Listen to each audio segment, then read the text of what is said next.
জীবনে প্রপোজ পাইছিলেন কয়টা? ওটা হিসাব করি নেই কখনো। ভাইয়াকে অ্যাকসেপ্ট করার কারণ কি ছিল? জানি না। জানেন না? কেন জানেন না কেন? আপনি তো অ্যাকসেপ্ট করছিলেন তাই না? হ্যাঁ, ধরেন কত ছেলে আপনাকে নিয়ে স্বপ্ন দেখছে, ভালোবাসছে, শোনা গো আমার। আর ফ্রেন্ড সার্কেল তো আসলেই, তারা তো অবশ্যই ভালোবাসে।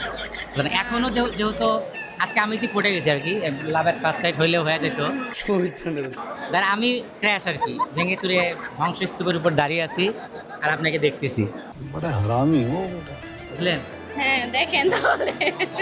আম্মা আজকে বলছে কি যে আজকে মেলায় দিকে একটা বউ নিয়ে আসবি, না হলে বাসায় তুলবে না। ওই যে আমার ননদকে দেখেন, ওই সিঙ্গেল আছে। আপনি আসেন। তো যাই হোক, আমি যদি আজকে বউ না নিয়ে যাই তাহলে আমাকে ভাত দিবে না রাতে, এই জন্য আমি খুব চেষ্টা করতেছি আর কি।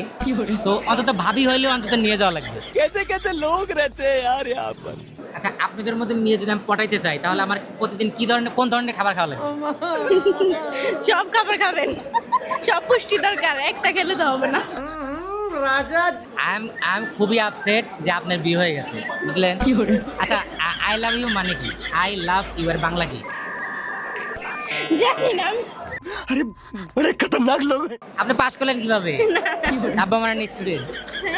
আপনি কি ডাব্বা মারছিলেন? হ্যাঁ হ্যাঁ হ্যাঁ। ওকে, ভালো থাকেন। আপনি ভালো ছাত্রী, এই জন্য ব্রেকআপ করে দিলেন। ব্রেকআপ। Okay, thank you.